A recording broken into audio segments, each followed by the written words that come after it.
Hey guys, let's get more news about Lakers, but first, don't forget to subscribe to the channel and leave a like. Lakers surprisingly linked to $100 million scorer after Luka trade. The Los Angeles Lakers are surprisingly linked to the Portland Trail Blazers leading scorer Anthony Simons.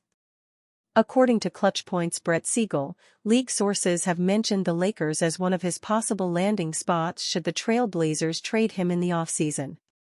Simons will enter the final year of his 4-year, $100 million contract next season. While it's certainly a long shot, another team mentioned as a possible landing spot for Simons if the Blazers were to look to trade him is the Lakers, sources said. Take this with a grain of salt, as Los Angeles has more pressing matters to tend to on defense and in terms of frontcourt personnel. The idea of Simons playing off Doncic certainly makes sense. He is a solid three-point shooting weapon who can play on or off the ball, creating a strong scoring duo for the future with Luka. Head coach J.J. Redick has also spoken very highly in the past of Simons' potential and skill, Siegel wrote. Siegel also mentioned the Orlando Magic and Miami Heat as the other two potential destinations for Simons. The Lakers' inclusion in this list comes as a shock as they are already set in the backcourt with Luka Doncic and Austin Reaves. Both Lakers stars are up for an extension this offseason. The 6'3" Simons is averaging 19.3 points on 43/36/90 shooting split with 4.8 assists and 2.7 rebounds this season. His scoring average is his lowest over the past 3 seasons. If the rumors are true, Simons will be an expensive sixth man and a backup to Reaves. And employing 3 scoring guards who are limited defensively is not a recipe for playoff success. On top of that, the Lakers will have to part ways with 2 significant rotation players to match salaries in a trade. There were apprehensions about Reaves' growth getting stunted by Doncic's arrival at the trade deadline. At the time of the trade, Reaves was the Lakers' primary ball handler in the backcourt after they shipped D'Angelo Russell to Brooklyn for Dorian Finney-Smith. The opposite is happening as Reaves continues his rise and is thriving alongside Doncic in the Lakers' backcourt. In 19 games with the Slovenian star, Reaves is averaging 20.7 points, 4.9 assists and 4.7 rebounds per game. And over their last 2 games, Lakers coach J.J. Redick has trusted Reaves with the ball down the stretch. Reaves took the go-ahead layup before the Lakers lost to the Chicago Bulls on Josh Giddey's half-court buzzer beater on March 27. 2 nights later in Memphis, Reaves pumped in 9 of his 31 points in the fourth quarter in their bounce-back win against the Grizzlies. It was Reaves' second straight 30-point game for the Lakers as their leading scorer. It means a lot to me, have the ball down the stretch, because me, LeBron James, and Luka and JJ met this morning and those are 2, I mean obviously Bron is the one that I grew up watching and then when Luka came in the league, he was one of my favorite players to watch, and for them to trust me in big situations it builds my confidence a lot, Reaves told Lakers sideline reporter Mike Trudell after the game. Reaves has already outplayed the 4-year, $54 million extension he signed in the summer of 2023. He is in line for a huge extension in the offseason. Lakers look like title contenders in the West, but struggle to survive against the East. The Los Angeles Lakers are proving they can be a true title contender in the Western Conference, but when it comes to handling Eastern Conference opponents, it's been a very different story. With their recent 104-98 win over the Houston Rockets, the Lakers improved to an impressive 32-13 against Western teams this season.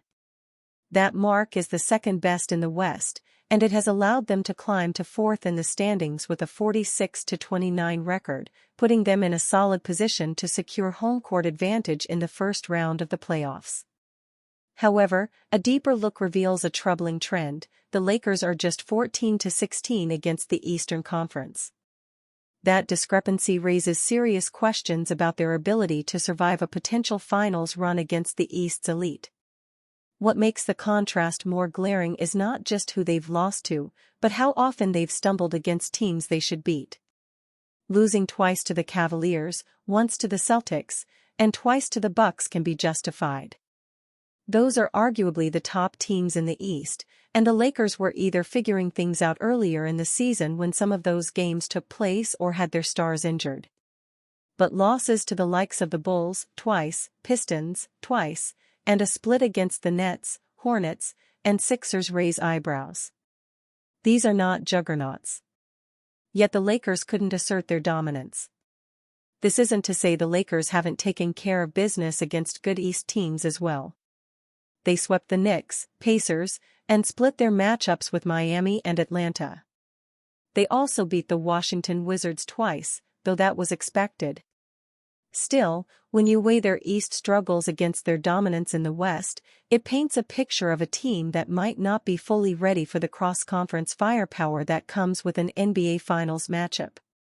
Fortunately for the Lakers, their remaining 7 regular season games are all against the West.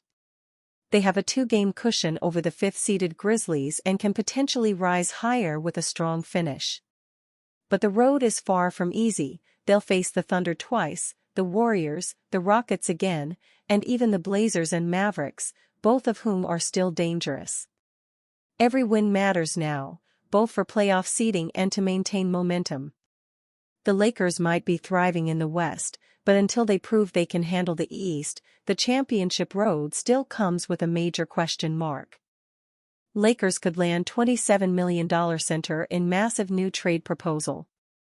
The Los Angeles Lakers feel really good about where their roster is right now. Still, they have a hole at center without Anthony Davis manning the middle.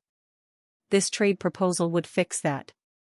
Here is the proposal: Los Angeles Lakers receive, Nick Claxton. Brooklyn Nets receive, Rui Hachimura, Gabe Vincent, 2031 first-round pick, LAL. Adding Nick Claxton as a rim protector would make the Lakers a lot more formidable. Their defense in the post is what is holding them back right now. Claxton is one of the best shot blockers and rebounders in the NBA. Having him back in the paint, being able to fix the mistakes being made by Luka Doncic and Austin Reaves would really make them scary. The Lakers would gladly give up both Rui Hachimura and Gabe Vincent in order to get Claxton. Adding the first-round pick is what is really enticing for the Nets. Brooklyn needs to rebuild.